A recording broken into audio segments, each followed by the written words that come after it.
Bermain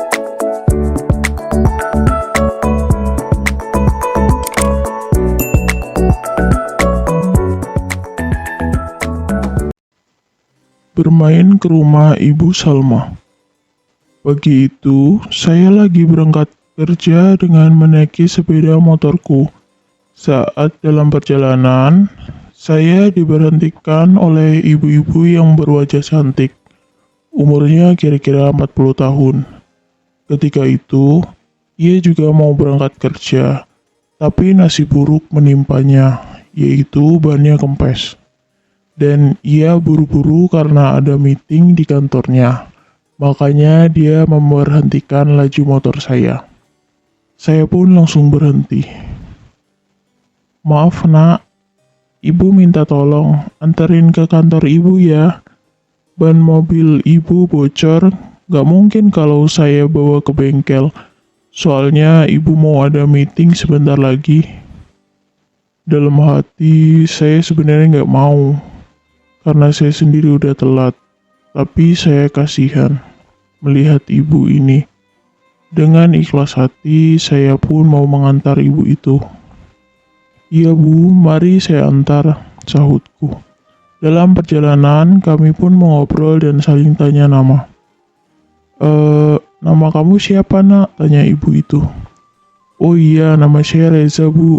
Ibu sendiri siapa? Oh iya, saya Ibu Salma, tapi panggil saya Tante Salma aja ya. Baik bu, jawabku singkat.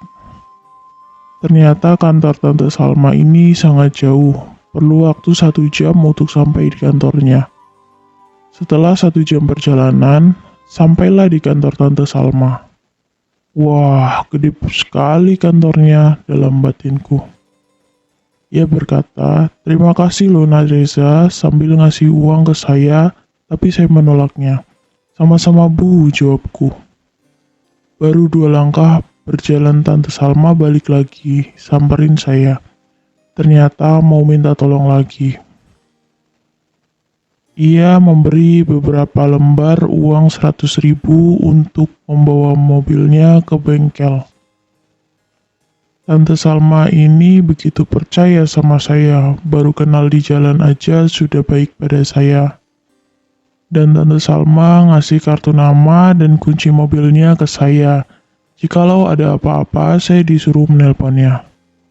Baik Tante, Reza balik dulu bawa mobil Tante ke bengkel. Akhirnya, saya bolos kerja waktu itu. Apes apa rezeki ya ini, gumamku. Setelah mobil Tante Salma beres, saya langsung memberitahunya.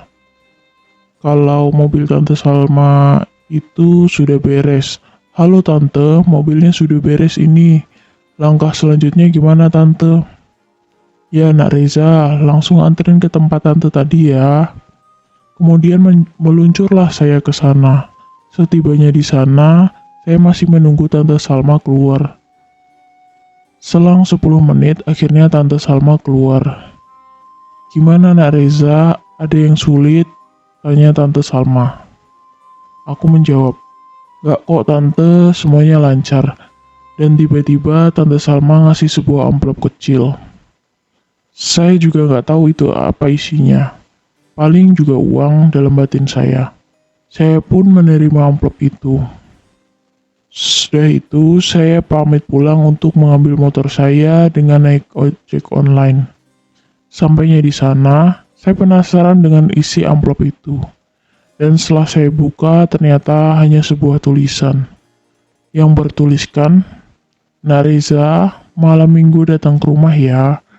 Harus datang karena saya mau mengucapin terima kasih banyak karena Nak Reza sudah banyak nolong saya. Dan di situ pun ditulis alamat rumahnya. Singkat cerita, malam minggu pun sudah datang. Hari itu cuaca sedikit mendung dan kayaknya mau hujan. Segeralah saya berangkat ke rumah Tante Salma. Malangnya, di tengah jalan saya kehujanan.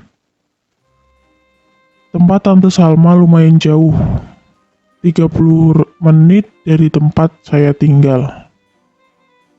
Sesampainya di alamat Tante Salma, saya terkejut melihat rumah Tante Salma begitu besar. Mobilnya ada 4. Sepertinya Tante Salma ini bos pengusaha di kantor tadi. Tak lama kemudian, ku pencet bel dekat pintu. Ting tong, dengan cepat Tante Salma membuka pintunya. "Oh, Nak Reza," ucap Tante Salma. "Iya Tante, maaf ya sudah menunggu lama." "Enggak kok Nak Reza, Tante baru aja selesai mandi." Kulihat Tante Salma begitu cantik malam itu, dengan bau parfum yang khas yang banyak dipakai seseorang wanita hingga membuat rasa keinginan saya bangkit. "Ayo masuk Nak Reza, silakan duduk dulu. Tante bikinin minuman dulu ya." "Iya Tante," jawabku. Setelah itu, kita bincang-bincang sedikit di ruang tamu. Saya melihat dalam ruangan yang begitu besar, tetapi tidak sedikit pun saya mendengar suara orang lain di dalamnya. Dan saya beranikan diri untuk bertanya ke Tante Salma. "Kok sepi banget Tante? Pada kemana suami Tante dan anak Tante?" Dengan penasaran saya. "Oh iya, anak saya tidak ada dan suami saya sudah bercerai 1 tahun yang lalu. Anak saya lagi kuliah di luar negeri, jadi Tante hanya sendiri di rumah ditemani 2 pembantu." "Maaf Tante, Reza nggak tahu. Tante kesepian dong, nggak ada teman tidur." "Nggak ada teman tidur," ucapku sedikit memancing suasana. "Nggak apa-apa kok, santai aja. Kamu ini masih kecil, tanya begituan." "Walaupun kecil, bisa bikin anak kecil loh Tante, hehe," canda saya. "Yakin bisa," ucap Tante Salma juga sedikit memancing suasana. "Boleh dicoba kok Tante, hehe, bercanda kok Tante, tapi berharap banget sebenarnya dalam hati." Dan ternyata Tante Salma sudah janda. Wow banget. Makin menambah rasa keinginan saya. "Kopinya saya minum ya Tante." "Iya silahkan, dan tuh cemilannya dimakan juga ya," sahut Tante Salma. Sekitar jam 9 malam turun hujan sangat lebat. Kami pun lanjut untuk mengobrol. Suasana makin berbeda malam itu. Saya mencuri-curi pandang ke Tante Salma. Cantiknya memang menggoda saya. Saya terus mencari kesempatan untuk menggodanya, tapi malah sebaliknya, Tante Salma yang menggoda saya.